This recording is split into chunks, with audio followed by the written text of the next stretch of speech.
Il y a donc dans ce recueil une approche plurielle d'un thème qui m'est cher, le hasard. Alors pourquoi le hasard? Troisième question. Dans une vie antérieure, j'ai exercé la profession de chercheur, plus précisément en sciences économiques. L'un de mes domaines de prédilection portait sur la localisation des entreprises et les conditions qui concouraient à leur succès dans un contexte donné. Vous voyez qu'on est loin de la littérature. C'est ainsi que j'ai soutenu une thèse sur ces questions en faisant vaciller nombre de mes certitudes quant à l'enseignement que j'avais reçu à ma propre expérience. Je me suis par exemple demandé pourquoi telle ou telle entreprise avait vu le jour à tel endroit plutôt qu'à tel autre. Ainsi, loin de tout le déterminisme, Clermont-Ferrand est devenu l'une des capitales mondiales du pneumatique tout simplement parce qu'on y avait découvert un nouveau procédé de fabrication des balles en caoutchouc. Et c'est à partir de là que commença l'aventure Michelin. Pourquoi Michelin à Clermont-Ferrand et pas à Limoges? Pourquoi Peugeot à Montbéliard et pas à Besançon? Derrière des succès industriels, il y a toujours un petit détail qui fait tout basculer et qui rend assez dérisoire les grandes théories macroéconomiques, reléguant l'humain à la portion congrue. J'avais par ailleurs été frappé dans un autre ordre d'idées par ce que disait Fernand Braudel dans l'Identité de la France, lorsqu'il expliquait que Rouen aurait pu devenir la capitale de la France si, à un moment de l'histoire, la courbe s'était infléchie différemment et que la France avait développé une vocation plus maritime. Alors, quatrième question, pourquoi ce titre de point d'inflexion? Pour rester dans le domaine universitaire, les travaux visaient notamment à s'appuyer sur certains concepts issus de la physique ou des mathématiques pour les utiliser dans le cadre d'une démarche analogique au champ de l'économie. Ainsi en était-il de la théorie des bifurcations ou des structures dissipatives d'Ilya Prigogine, de la théorie des catastrophes de René Thom et de quelques autres. Avec le recul, je me demande si cette forme d'expérimentation ne relevait pas davantage de la littérature que des sciences sociales. Je pense que j'étais en quelque sorte parasité par une démarche poétique, une réécriture du monde qui visait à brouiller les pistes et à jeter des passerelles entre les champs de la connaissance qui n'avaient aucun rapport les uns avec les autres. Comme si, par magie, on pouvait changer le cours des choses en utilisant de nouveaux outils. Il n'est donc pas étonnant de retrouver la trace de cette aventure dans le titre de mon recueil de nouvelles. Le point d'inflexion en mathématiques marque une rupture, une évolution. Il ouvre la porte à un changement et j'ai pensé que cela correspondait bien à ce que je ressentais, à ce qui arrivait à mes personnages. Mais ce titre conserve une part d'ambiguïté que je revendique haut et fort. La représentation qui figure sur la page de couverture est de nature à induire le lecteur en erreur. Ne serait-on pas en présence d'un ouvrage scientifique ou pire, pseudo-scientifique?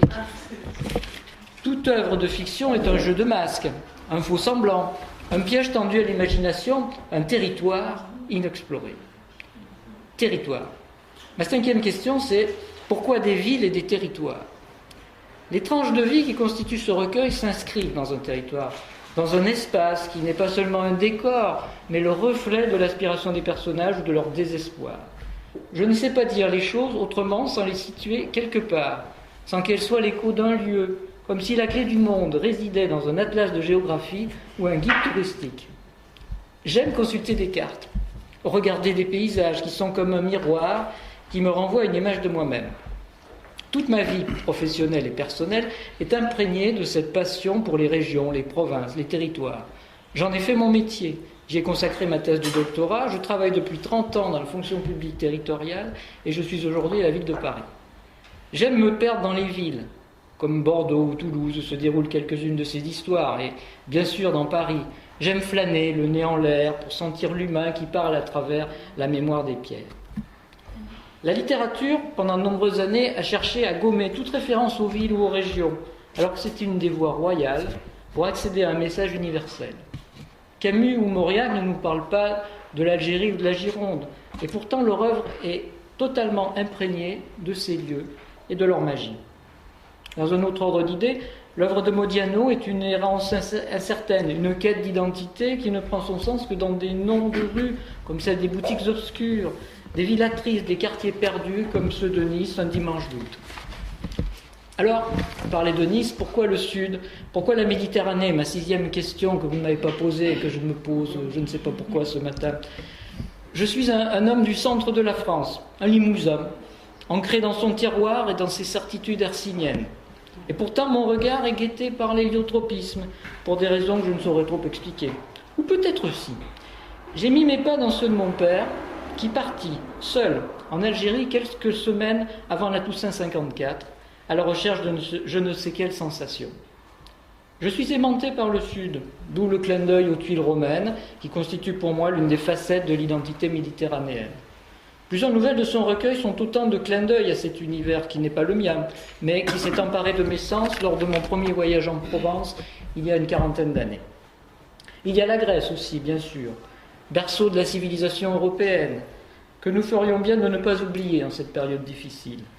J'ai consacré à ce pays un recueil de poésie il y a quelques années qui s'appelait Origani, et j'y ai situé une des nouvelles de ce recueil, Caldeira, le volcan, un road movie méditerranéen, lointain écho des films de Théo Angelopoulos.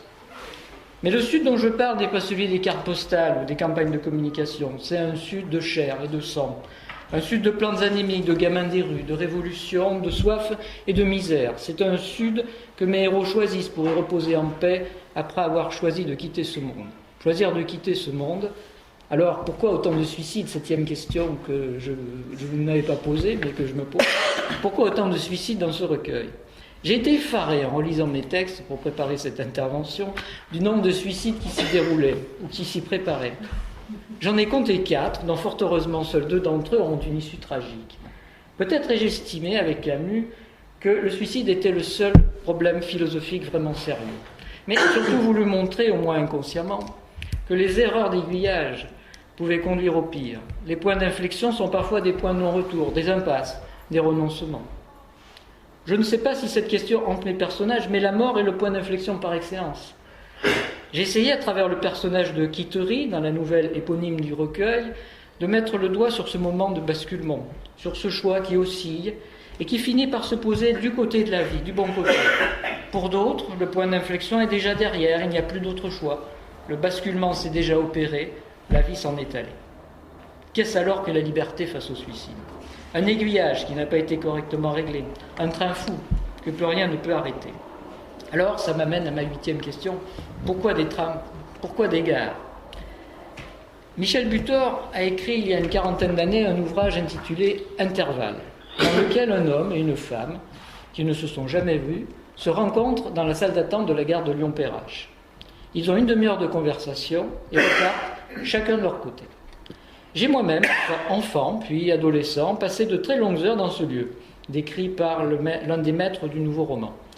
J'y attendais une correspondance. C'était un lieu de transit, un lieu des possibles, un point sur un axe, lequel pouvait s'infléchir.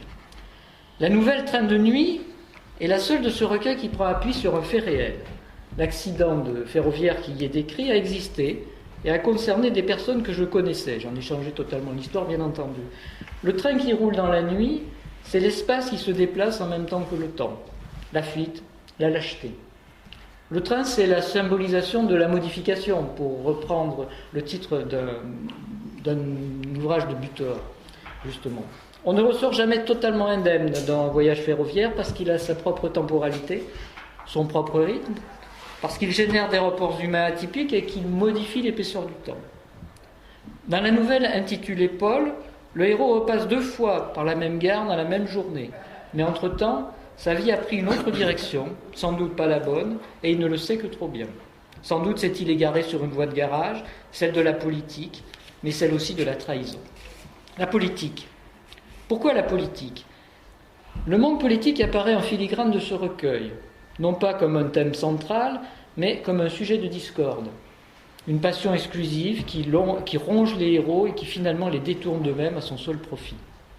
L'éloignement, pour reprendre l'un des titres, devient par conséquent l'une des voies pour échapper à cette maîtresse qui réclame son dû.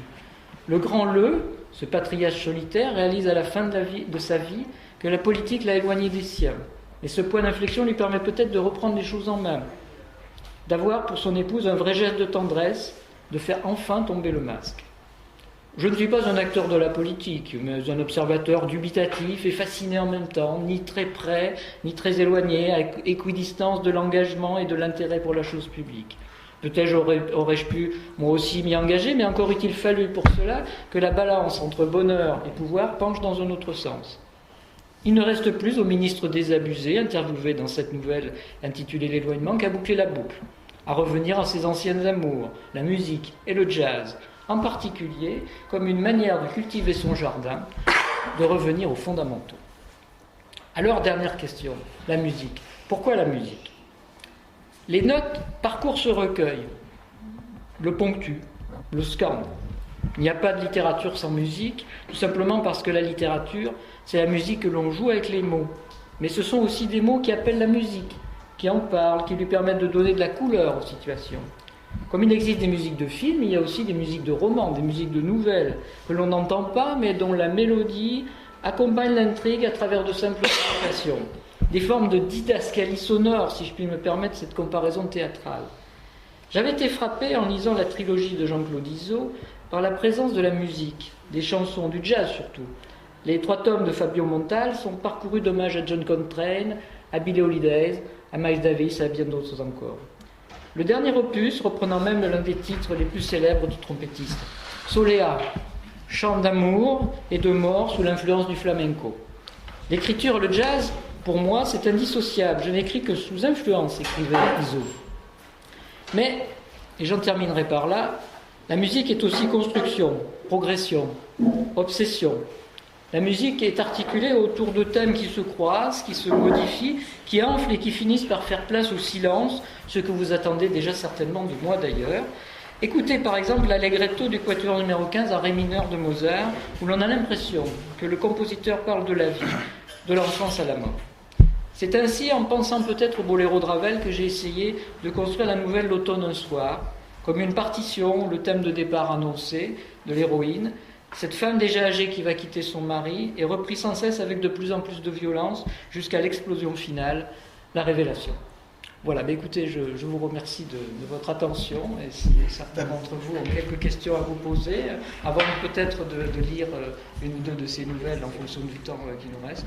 Merci beaucoup, en tout cas. À votre disposition. Merci à Raphaël Brun, c'est-à-dire pour cette présentation très concise et puis qui éclaire un peu le contenu de votre dernier ouvrage. J'ai pas eu le temps de vous remercier d'être parmi nous à la médiathèque d'Arcueil et plus particulièrement au comité de lecture. Donc on est parce que vous voyez beaucoup de livres parce que vous êtes en présence de la plupart des membres de comité de lecture, c'est-à-dire ce sont des réunions pour discuter des contenus d'un échantillon de nouveautés qui sortent tous les mois. Donc voilà, vous êtes les bienvenus. Bon, merci beaucoup pour cet éclaircissement. Peut-être pour... je sais qu'il y a quelques lectrices ou lecteurs ont lu votre ouvrage. La majorité sont dans une curiosité de savoir un peu le contenu, donc vos questions sont les bienvenues. En tout cas, en ce qui me concerne, j'étais très content de lire vos 10 nouvelles. Très agréablement surpris de l'intérêt que vous portez aux 2 aspects que vous venez de citer, à la fois liés à la notion de hasard, c'est-à-dire les questions en lien avec les notions de rupture, de changement, d'évolution, de révolution parfois, par rapport à une vie antérieure d'un côté, et de l'autre côté les descriptions que j'ai trouvées assez fines de tout ce qui est en lien avec votre spécialité, si je puis dire, l'espace, le territoire, etc. Et donc je trouvais que c'est une exploration assez heureuse de ces 2 blocs conceptuels. Aussi, je ne sais pas, vous me corrigez si je me trompe, peut-être une première question comme ça pour laisser la parole aux autres, je trouvais des dénominateurs communs entre presque toutes les nouvelles. D'un côté, une histoire d'amour, souvent, donc il y a toujours, ou presque, une histoire d'amour, et de l'autre, ça finit souvent bien, c'est-à-dire le happy end. Il y a un côté, finalement, cette rupture, c'est pour un autre équilibre, un nouvel équilibre, etc. Est-ce que je me trompe? Non, effectivement, je pense que vous avez effectivement bien perçu le message que j'ai essayé de passer. Faire passer, c'est-à-dire que c'est vrai que l'amour est central dans ce recueil. Je crois que c'est quelque chose qu'il parcourt, c'est l'un des fils conducteurs. J'en ai pas forcément parlé dans mon introduction parce que c'était pas mon angle d'attaque, mais c'est vrai que c'est quelque chose qui est extrêmement important.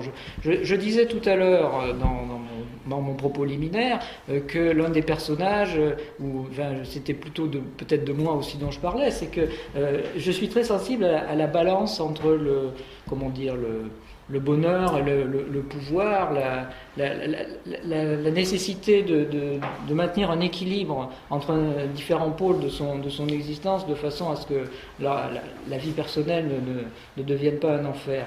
Et par rapport à ce que vous disiez, le fait que ça se finisse bien, mais peut-être que je suis un incorrigible optimiste et que finalement, à travers les histoires, même quelquefois assez épouvantables, je parlais tout à l'heure des suicides, c'est un thème qui parcourt ce recueil, il y a... ça rejoint l'idée des points d'inflexion. Il y a des moments où l'homme est libre, finalement. Moi, j'y suis très très sensible, c'est pour ça que je fais référence à Camus. Je suis très sensible à cette capacité des individus, finalement, à rebondir, à être capable de trouver eux-mêmes les forces, peut-être quelquefois en se faisant aider aussi, de trouver des forces qui leur permettent finalement de faire en sorte que leur vie reprenne du sens. Voilà. Donc, l'idée que ça se finisse bien, finalement, oui. C'est pour ça, d'ailleurs, que j'ai terminé un recueil où, même si effectivement il peut y avoir une tonalité assez optimiste, il y a quand même certains recueils où les personnages sont dans des situations assez épouvantables, mais la dernière nouvelle de ce recueil qui s'appelle Les Tuiles romaines est quand même quelque chose qui est une sorte de clin d'œil, une sorte de... presque un hommage à Pagnol. Enfin, c'est un peu comme ça que j'ai essayé de le construire, dans quelque chose d'extrêmement léger. Et finalement, voilà, c'est ce que vous avez bien perçu. Derrière une sorte de noirceur apparente, il y a quelque chose d'assez léger, finalement. Voilà. Et j'assume cette contradiction. Merci.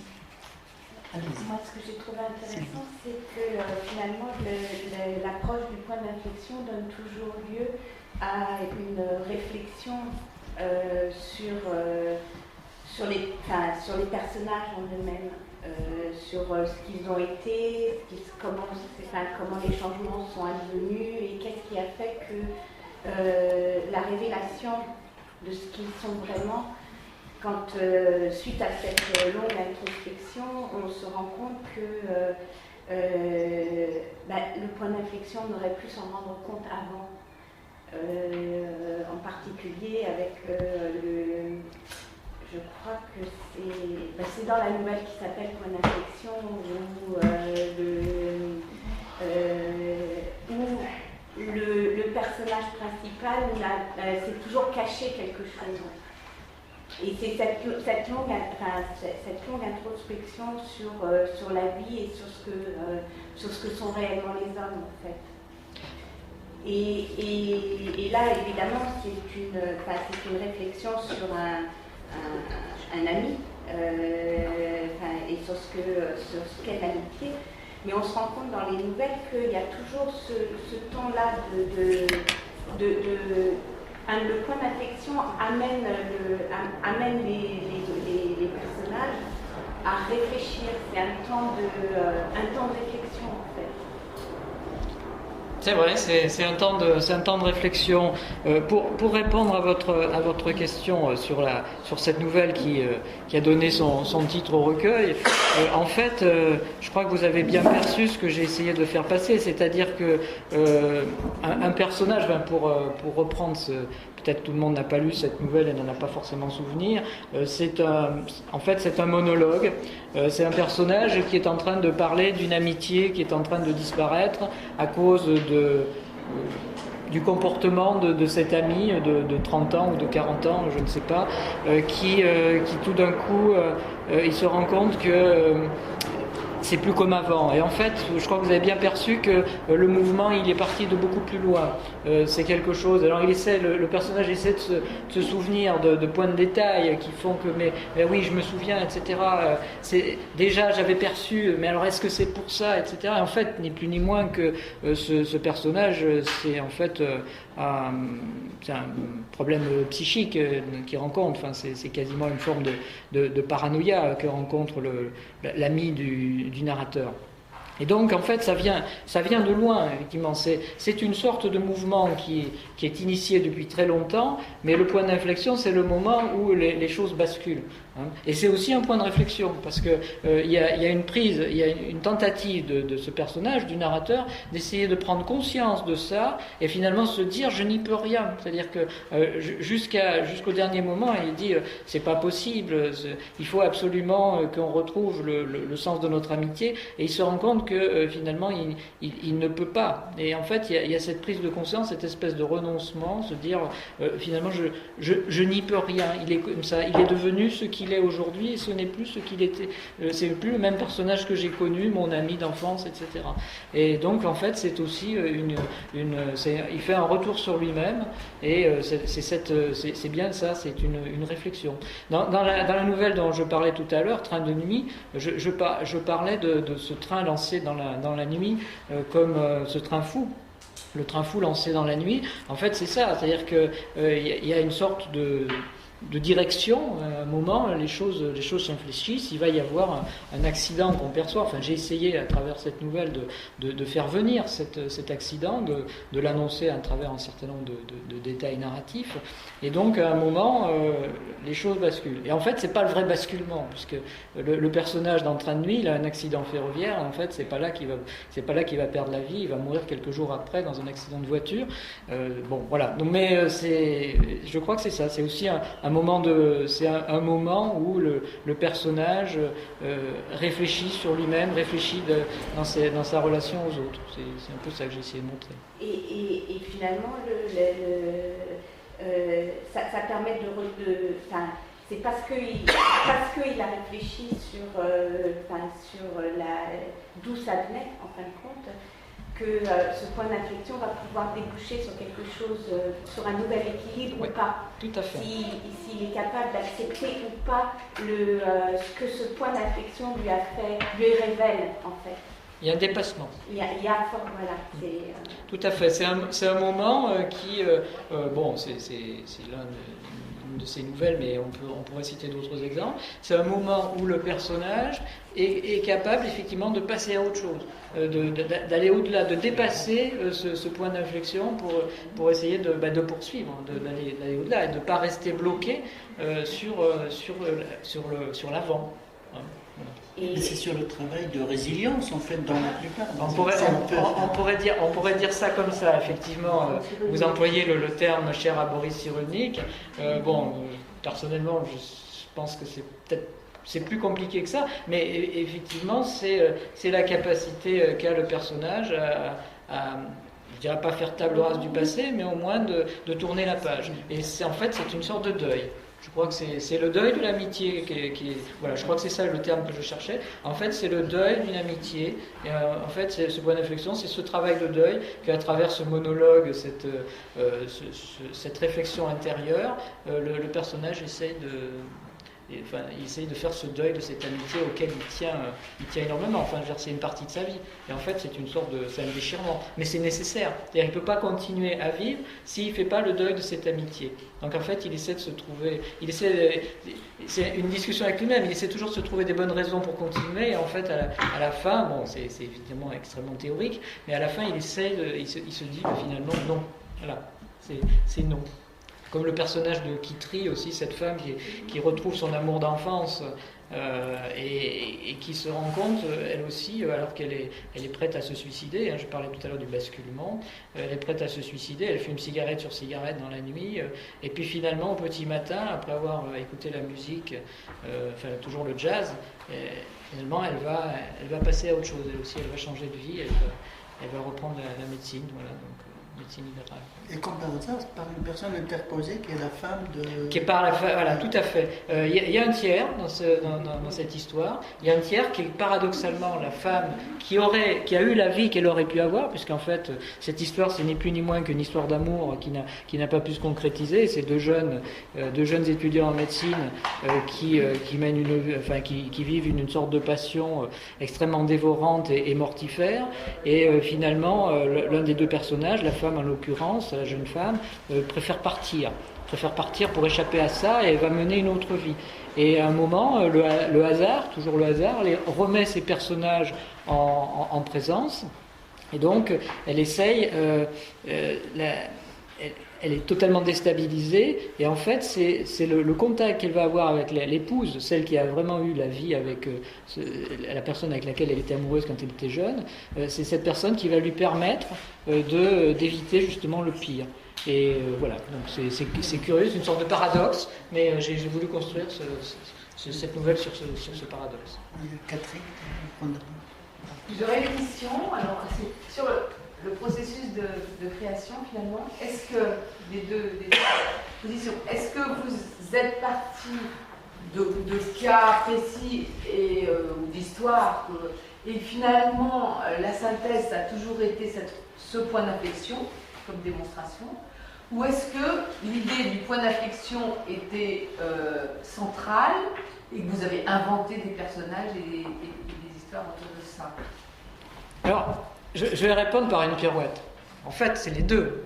Il y a une sorte de double mouvement. L'idée d'écrire un recueil de nouvelles sur ce thème est première, ça c'est sûr. C'est-à-dire qu'effectivement, j'avais depuis fort longtemps, le seul problème c'est le temps, c'est toujours le temps qui manque, et puis aussi la capacité de dépasser certaines inhibitions.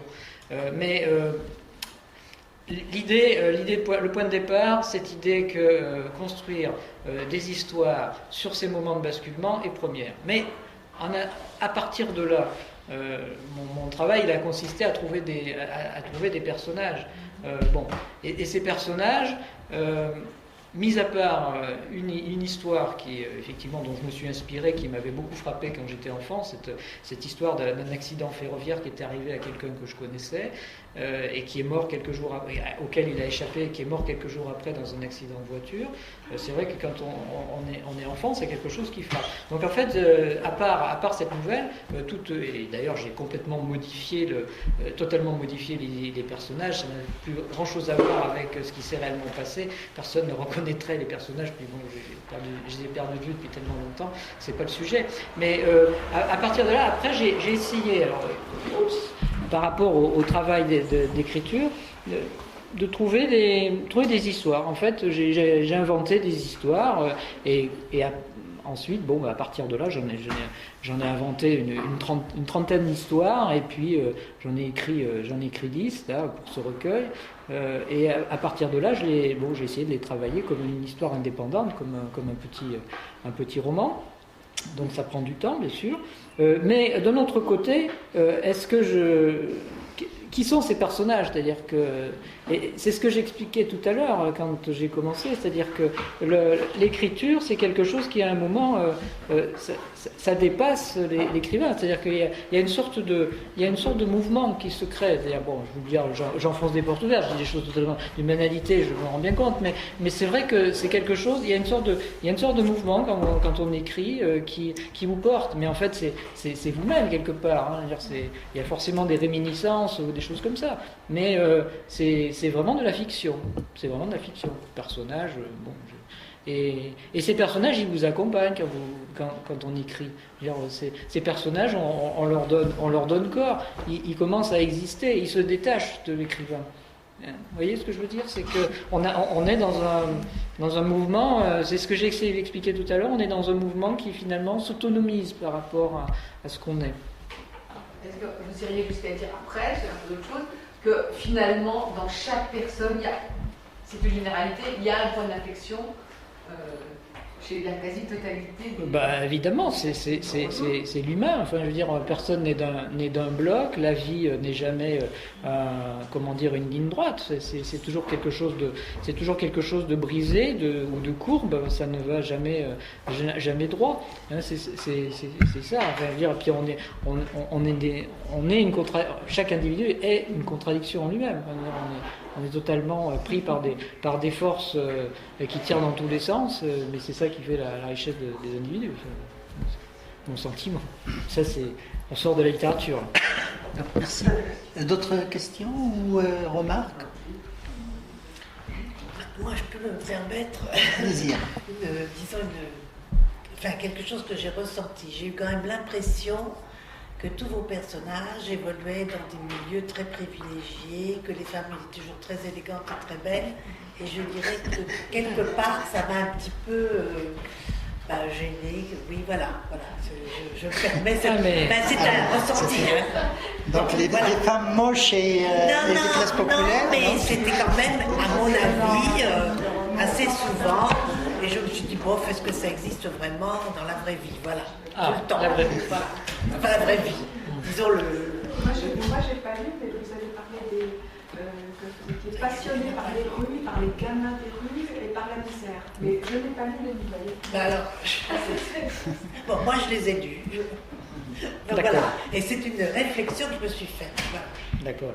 Écoutez, je vais essayer de répondre le plus honnêtement possible à votre question. Effectivement, je pense que la plupart des personnages qui sont dans ce roman, en fait, c'est peut-être, je sais pas, je pense que c'est plutôt une question là encore de hasard. Il n'y a pas de, bon, mais peut-être aussi que quelque part, je me suis inspiré de personnages qui sont issus de milieux plus privilégiés, c'est possible.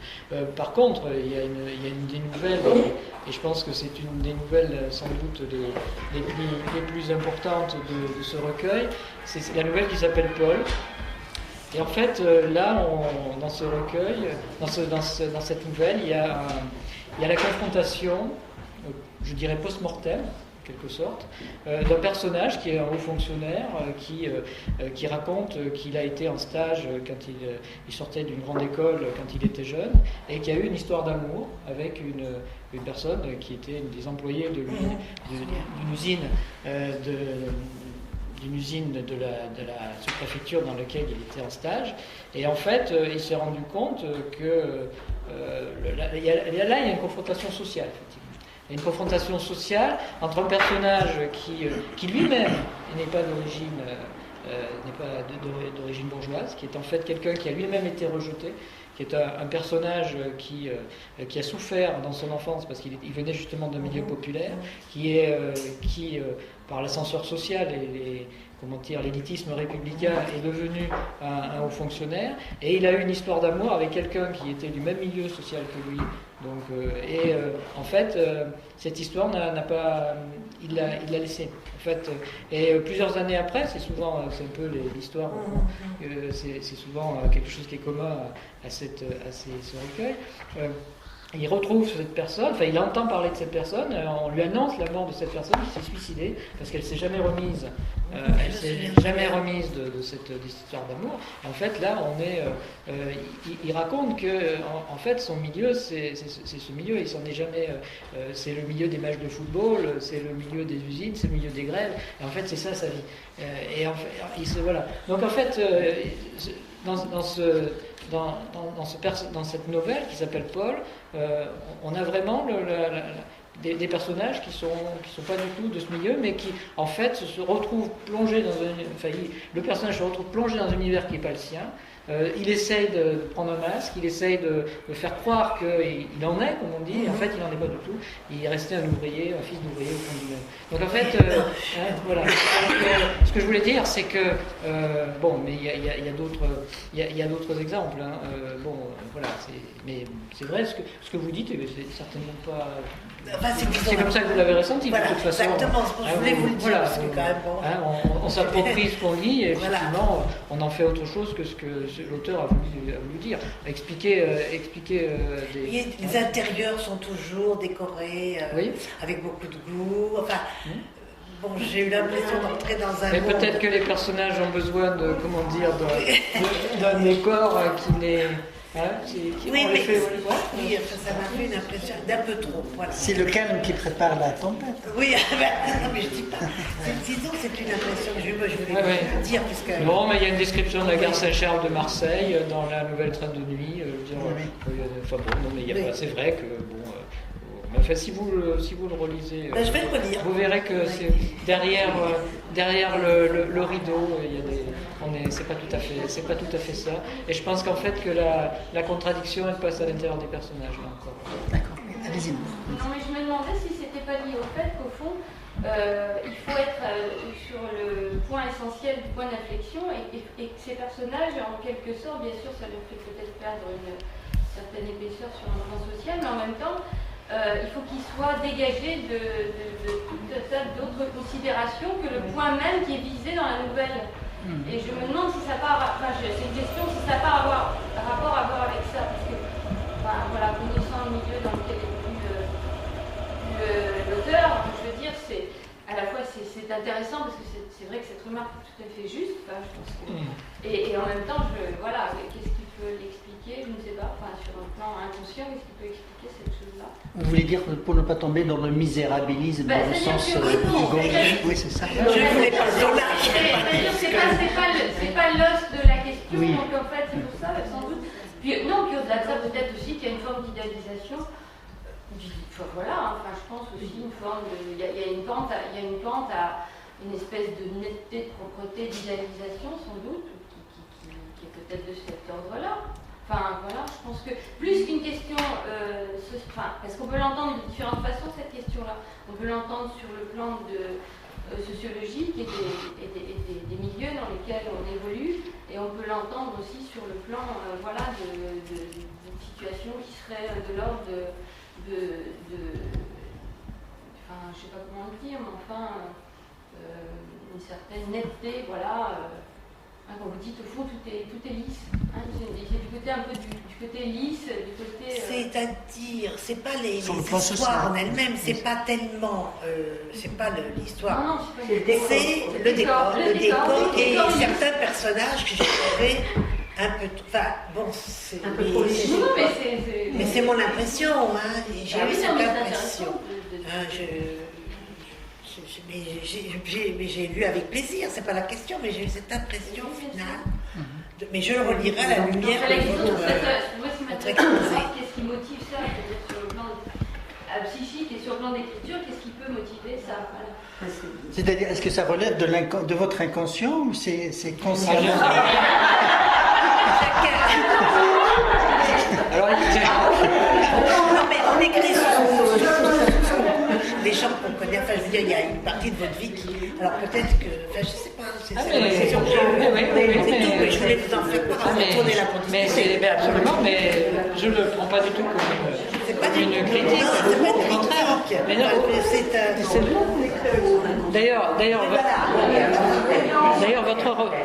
D'ailleurs, votre remarque suscite débat. Donc ça prouve qu'elle touche quelque chose chez d'autres lecteurs et qu'effectivement, elle m'oblige moi aussi à me réinterroger sur le sens de ce que j'ai écrit. Mais comme je vous disais tout à l'heure, c'est vrai que il y a une part de mystère, et Dieu merci, cette part de mystère, elle est fondamentale, parce que tout n'est pas explicable, tout n'est pas réductible, voilà. Mais effectivement que les personnages puissent évoluer, oui, ça je pense que vous avez raison. Mais en même temps, il y a une sorte de, il y a une contradiction, et je pense qu'elle passe à l'intérieur même des personnages, et que je disais là à l'instant, pendant que il y a un petit débat qui s'est instauré entre plusieurs personnes. Je relisais un passage où, comme je vous le disais tout à l'heure, je décrivais la gare Saint-Charles. Il y a aussi des décors qui ne sont pas des décors d'art et décoration. Je veux dire, Merci. D'autres questions? Sur la première nouvelle, c'est à partir d'un fait divers réel. La première nouvelle, c'est La Claque.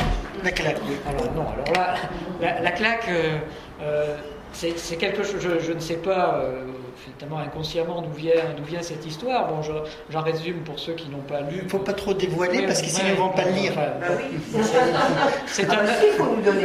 C'est un malheureux accident d'une femme avec son enfant, et après ça déclenche toute une série d'événements assez curieux, et bon, voilà.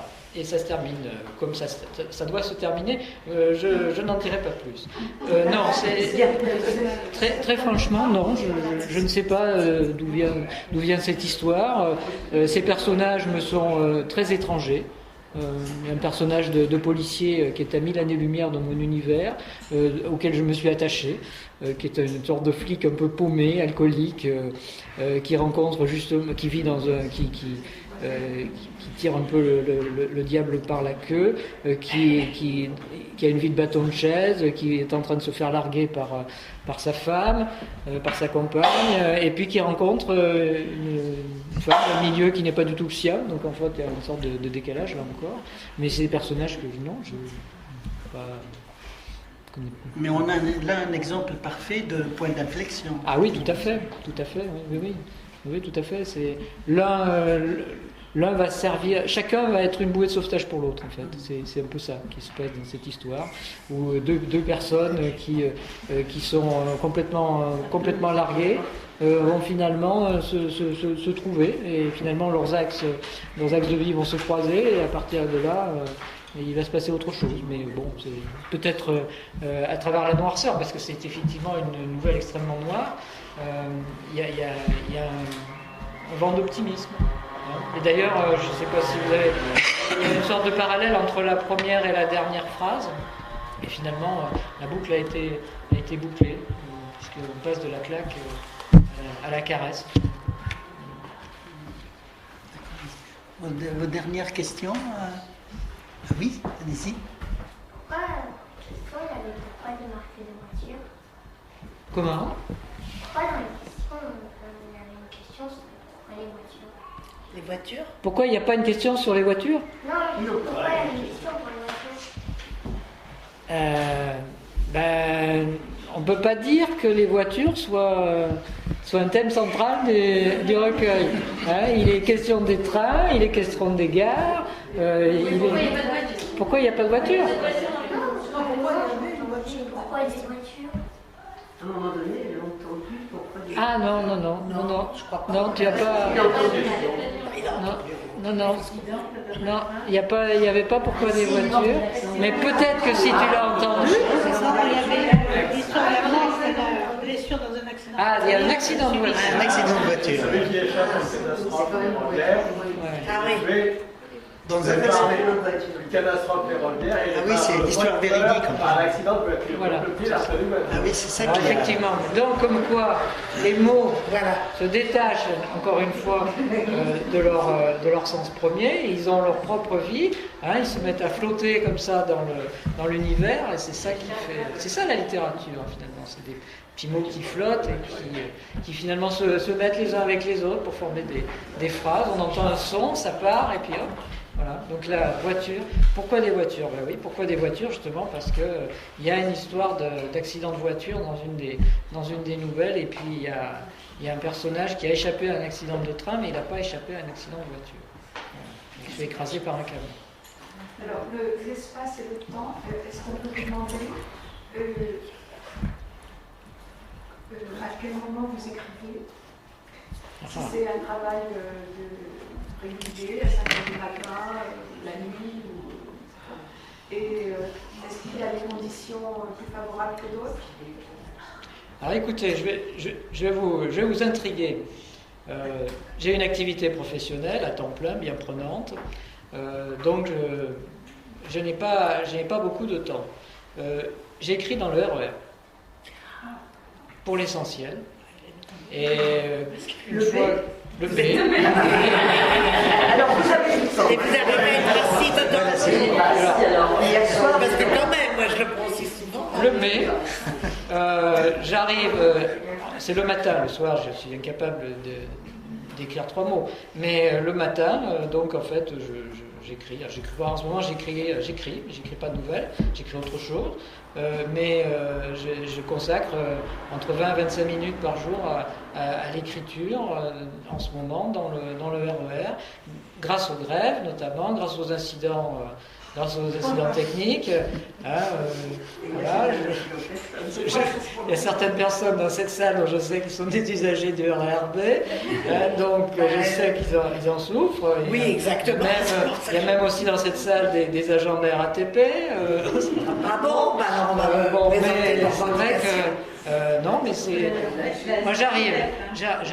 J'écris pas que dans l'horreur, bien entendu, parce qu'à un moment, il faut tout remettre, il faut réécrire, bien évidemment. Mais en fait, les idées, des enchaînements, des choses comme ça, c'est dans l'horreur. Voilà, c'est une thérapie en même temps, donc par rapport pour tous ceux qui prennent le. Et ça a un avantage, c'est que. Il faut être assis quand même. Ah oui, je suis toujours assis le matin. Parce que vous prenez à 7h du matin? Non, mais je suis sur la ligne de Robinson, donc Ah, vous partez de Robinson. je pars de Robinson Ah, de oui, Fontenay, d'accord. donc en général on est assis, c'est rare qu'on ne le soit pas, et de toute façon j'arrive à m'abstraire totalement de l'environnement. Et Ah non, mais ça, c'est pas ça. concentrer, voilà. C'est être assis, disons. Naturellement, Robinson, Il y a ça va. d'autres questions? Oui, il faut quand même dire quelque chose parce que c'est intéressant sur le plan d'écriture, c'est que les choses ont été écrites extrêmement rapidement et sans que son entourage, dans un premier temps, ne s'en rende compte du tout. C'est-à-dire que c'est quand même assez significatif de façon de travailler aussi, c'est-à-dire que ça a été fait dans une espèce d'urgence, je crois qu'on peut dire ça comme ça. Oui, même si effectivement certaines histoires viennent de loin, qui avaient des thèmes, même si, comme je disais tout à l'heure, j'avais, à partir du moment où j'avais décidé de choisir cet angle d'attaque, il y avait j'ai choisi un certain nombre d'histoires dont j'avais la trame. Certaines, c'est des histoires que j'avais dans la tête depuis fort longtemps. Donc effectivement, il y a eu ce mouvement d'urgence. Mais j'écris régulièrement en ce moment, j'écris autre chose d'un style totalement différent.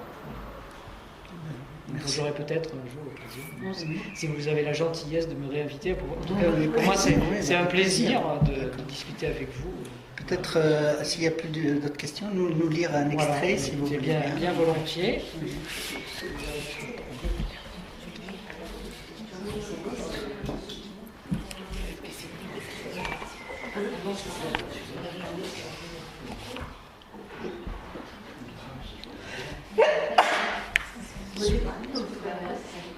Donc je vais vous lire.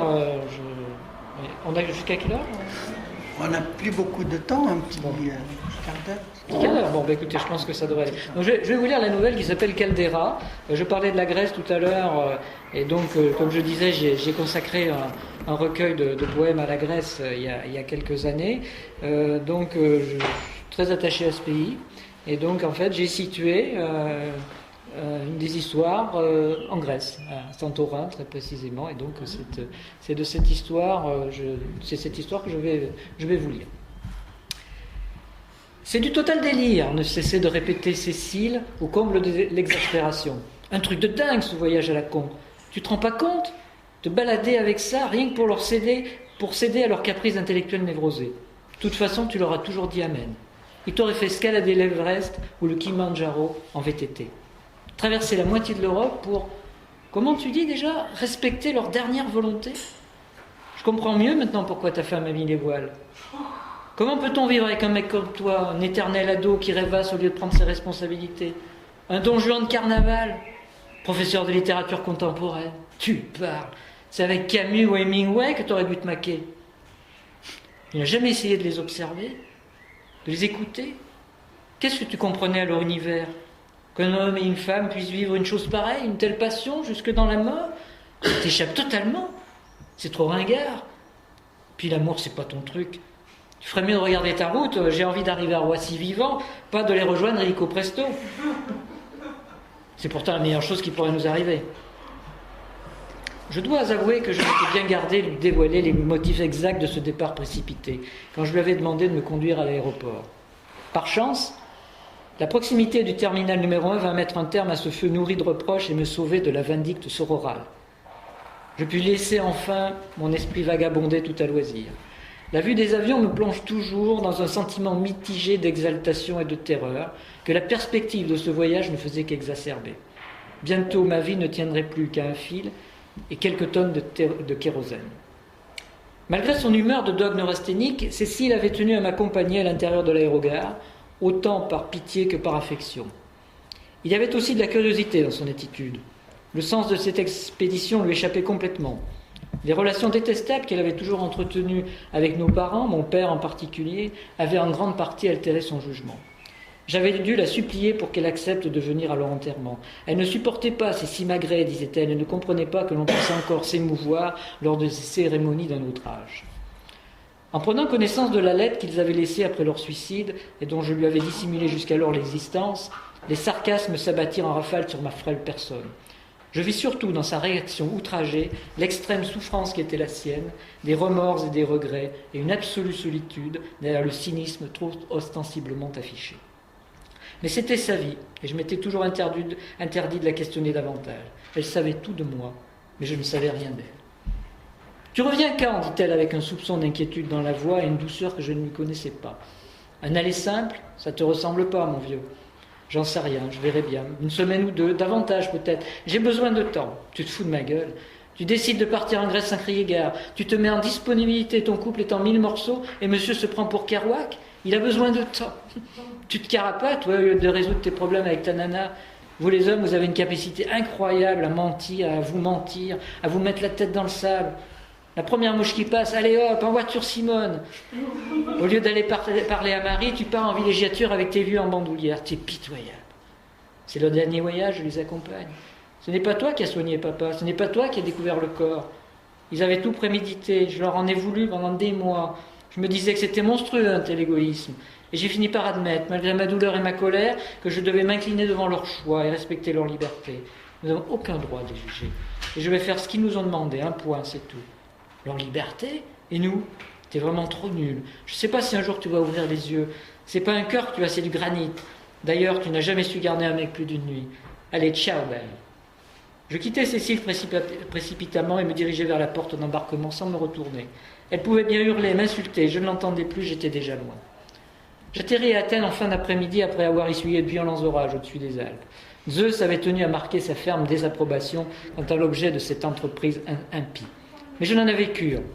J'ai profité de ma soirée pour aller flâner dans le quartier de Plaka, presque désert en cette fin octobre, à la recherche des effluves du passé. J'ai toujours été un peu jaloux des récits que mes parents faisaient de leur voyage, de leur capacité à s'émouvoir pour des choses tellement banales. Ils ont vécu, tout simplement, et moi je n'ai jamais su faire que penser ma vie. Ce fut moins l'excès d'ouzo que la réminiscence des propos de Cécile qui rendit ma nuit agitée. En évoquant le départ de Marie, elle avait visé juste et atteint sa cible. J'étais seul. Moi aussi, seul à en crever dans une ville fantôme, en quête de souvenirs qui n'étaient même pas les miens. La sonnerie du réveil me fit sortir de cette torpeur. En attendant le départ du bateau dans un bistrot du Pirée, me revinrent en mémoire les premières phrases d'Alexis Zorba. Un fort sirocco soufflait et les éclaboussures des vagues arrivaient jusqu'au petit café. Les portes vitrées étaient closes. L'air sentait le relent humain et l'infusion de sauge. Il est vrai que la météo n'était guère engageante et prendre la mer par un jour de tempête me fit mesurer plus encore l'inanité de mon expédition. Après Zeus, Poséidon avait décidé de corser l'addition de cette Ulysse sans le moindre panache. Arrivé à Mykonos, le ferry ne put reprendre la mer, et je dus séjourner dans l'île avant de poursuivre mon périple. Je pris mon courage à deux mains pour appeler Cécile, qui me raccrocha au nez. Puis comment l'en blâmer? Marie emplissait toutes mes pensées, mais je n'osais pas bouger. Le ciel était durablement plombé, oscillant entre toutes les nuances de gris, et mes espoirs de rejoindre Santorin s'amenuisaient d'heure en heure. Nul autre choix ne s'offrait à moi que d'attendre. Du reste, avais-je su faire autre chose de ma vie? Attendre. Qu'elle quitte son architecte, que mes maîtresses rompent parce que je n'avais pas le courage de le faire moi-même, qu'un poste se libère, qu'un éditeur accepte de publier mes travaux, que l'on se débarrasse de la maison du Gers, que la patience de Marie avait atteint ses limites quand je lui avais avoué que je n'étais pas prêt à avoir un enfant. Elle était montée dans la salle de bain. Elle avait pleuré, longtemps, sans bruit. J'étais anéanti, mais je ne voulais rien en laisser paraître. Je n'étais pas allé la rejoindre. Je n'avais rien fait pour la retenir, et je m'en mordais les doigts. Que nous était-il arrivé? De la chambre que j'avais louée près du port, j'apercevais la mer démontée et les caïques saisis de convulsions. Je me réfugiais toute la journée dans une taverne, en essayant d'avancer sur mon bouquin, mais l'imagination avait abandonné le peu de cervelle qui me restait encore. Cet intermède dura 3 longues journées avant qu'un bateau ne daigne enfin accoster dans la soirée. La mer avait retrouvé son calme, et après une traversée de nuit insipide, je pus contempler la caldeira dans la lumière rose du petit matin égéen. Il n'avait donc pas menti. Mon angoisse se dissipa avec la brume, tandis que mes démons m'attendaient à Thyra de pied ferme. Fallait-il appeler Marie? J'hésitais une nouvelle fois, n'arrivais pas à me résoudre à renouer le lien que j'avais délibérément rompu. moins par maladresse que par une forme de lâcheté puérile dont je mesurais désormais l'ampleur. Un parfait salaud. La connaissant, je savais qu'elle ne pardonnerait rien à cet homme qui n'aimait pas les femmes, qui les faisait pleurer, à ce cérébral stérile qui ne savait que pisser de la copie, à cet adepte des sentiments par procuration. Cécile avait dû la mettre au courant. Pour la première fois depuis la fin de mes études, je n'avais rien à faire. Nul cours ou colloque à préparer, aucun étudiant ou étudiante à rencontrer, encore moins d'articles à écrire. Juste ce vague projet de roman, sans cesse remis à plus tard, auquel j'essayais en vain de m'attaquer. Ma vie était vide comme un état d'apesanteur. Il aurait fallu tout le talent de Duras pour décrire une telle inanité sans faire mourir un lecteur de rire. J'allais traîner dans les ruelles, grimpais sur les terrasses chaulées, empruntais des escaliers au hasard de mon humeur. Je m'aventurais sur le chemin qui mène à Oya, glissant comme un funambule sur le rebord du volcan. Je cherchais le meilleur endroit pour accomplir ma mission, un promontoire aisément accessible duquel je pourrais disperser mes soi-disant souvenirs au gré du vent. Ne croisant personne, hormis quelques chats faméliques réunis pour un conciliabule philosophique, une sensation de trouble m'envahit peu à peu. Et si Cécile avait raison? Ces mots se bousculèrent dans ma tête et j'entreperçus tout ce que ce roux de Mauvie avait de morbide et de dérisoire. Dilué le matin dans la contemplation des villages immaculés posés en équilibre sur la falaise, l'angoisse redoubla avec l'arrivée du soir. Je regagnai l'hôtel en attendant que le soleil se couche. N'arrivant pas à noircir la moindre page, il ne resta plus à ce fond désœuvré que j'étais redevenu d'oublier au Francos Bar les impasses de son existence. L'alcool et Bill Evans avaient déjà largement entamé leur travail de sape, quand mon regard, ou ce qu'il en restait, se posa sur un livre de Kazantzakis. Une femme était absorbée dans la lecture d'Alexis Zorba. Une femme dont je ne parvenais pas à distinguer les traits, mais qui, à première vue, me semblait assez jeune. Alors que les yeux des rares clients se tournaient vers le soleil, entamant son show quotidien, je restais comme en arrêt, hébété, sonné par cette apparition. Soudain, sous l'emprise de je ne sais quelle pulsion, je l'abordai. « Vous aimez Kazantzakis ?» Je l'ai fait découvrir cette année à mes étudiants. « Excusez-moi, répondit-elle, visiblement interloquée par une question aussi déplacée. Vous disiez ? J'étais en train de lire. » Cette intrusion inopinée dans son intimité l'avait, semble-t-il, agitée au plus haut point. Elle me fixa avec dureté avant de reprendre sa lecture. Je continuais toutefois à l'observer, à son insu. Mais elle le sentit. « Je ne lirais pas ce bouquin si je ne l'aimais pas, reprit-elle brusquement en levant la tête. Toute la Grèce tient dans ses pages, passivité, désespoir, mais aussi folie, délire, jouissance, poursuivit-elle en s'animant. C'est comme ici, tout est calme, clean, un peu triste et nostalgique peut-être, mais en dessous ça gronde, ça bouillonne et un jour ça va vous exploser la gueule. L'apocalypse, l'apothéose, le grand soir auquel rêvait Saint Jean quand il grelottait de froid seul dans sa petite grotte à Patmos. Ce coucher de soleil me file parfois le blues, mais je ne parviens pas à m'en détacher. Je n'ai même pas besoin de le regarder pour en percevoir toute la violence. Il y a en moi, des mois.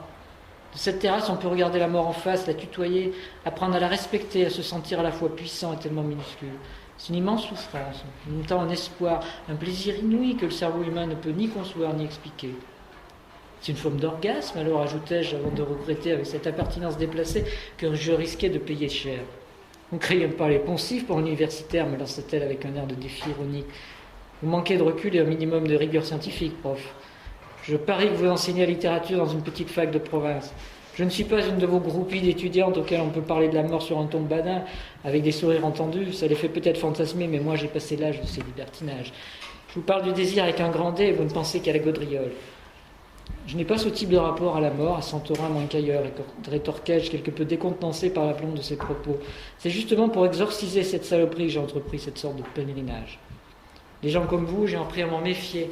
Ils baisent avec leur tête, ils pensent avec leur queue. Et quand ils vous jettent, vous écrasez par terre comme une merde. Ils sont en éternelle représentation. Ils jettent, ils jouent à être ce qu'ils ne sont jamais, car ils ne sont pas ce petit supplément d'âme. La grâce, le talent, le génie ou la chance, appelez ça comme vous voulez, et ils le savent. Un beau matin, le sourire de l'Armex de Praxitèle ne leur fait pas plus d'effet que celui de la poupée Barbie, et c'est le commencement de la fin. Elle était lancée. Et rien ne semblait devoir l'arrêter, encouragé par les mojitos, les mezzés et le saxo de Coltrane. Tout y passait, ses origines helléniques, la Sorbonne, l'école française d'Athènes, le chantier de fouilles à Délos, son directeur de thèse en archéo qui venait de la plaquer pour une plus jeune, plus docile, plus neuve, plus tout, les trafics d'antiquités, la drogue aussi, d'autres types de moins en moins fréquentables, et le grand plongeon au milieu de la mer Égée. Après avoir erré d'île en île pendant quelques semaines, elle avait échoué là, chez des amis qui l'avaient délivrée de ses sortilèges avant qu'elle ne reprenne la mer. Dernière escale, Anafi, où l'un des membres de sa famille avait été déporté pendant les années noires de la dictature et où elle avait disparu. Je comprenais mieux alors pourquoi nos routes venaient de se croiser. La nuit était tombée, mais le temps était comme suspendu. L'échange musclé avait laissé place à la confession mutuelle. À mon tour, je lui racontais ce qui était censé ressembler à ma vie, avec une insistance presque malsaine, une délectation maladive. Il fallait que ça sorte, traumatisant et jubilatoire en même temps. Quelqu'un m'écoutait enfin, quelqu'un que je ne connaissais pas 2 heures plus tôt et qui devenait le dépositaire de toutes mes confidences. Elle ne me jugeait pas parce qu'elle partageait les mêmes tourments. Son regard s'était modifié. Nos mains s'étaient rapprochées, je crois qu'elle avait les larmes aux yeux. L'heure était venue de quitter le bal. De la nuit qui suivit, je n'ai pas vraiment de souvenirs, si ce n'est de furtives sensations, des images floues, un parfum d'aiguille de pin et de cannelle, quelques notes de rébético dans le lointain, une sirène de navire, des cris, une longue plainte, des cloches de l'église voisine. Lorsque je me réveillai, elle avait disparu, je n'en ai éprouvé aucune surprise. Telle était la règle du jeu. Je partis à tout hasard dans l'île à sa recherche et perdis mon temps avec application. La soirée au Francos Bar fut bien morne et je dus me rendre à l'évidence. Je ne la reverrai jamais, et malgré tout cette pensée m'apaisa. Cette nuit n'existerait désormais que pour moi seul. Je passai la journée du lendemain enfermé dans ma chambre. Les mots affluaient dans ma tête, j'écrivais. Il était grand temps de lever l'encre. En rangeant l'urne vide, je n'éprouvais aucune émotion particulière. Quelque chose venait de s'évaporer avec ses cendres. Cette fois-ci, Cécile accepta de me parler au téléphone. J'envoyai un texto à Marie qui me répondit aussitôt. C'est elle qui va me chercher à l'aéroport. Elle me sourit. Tout pouvait commencer. Merci beaucoup. Merci. Merci bien. Merci. Il ne me reste qu'à vous remercier encore une fois. C'est moi qui vous remercie.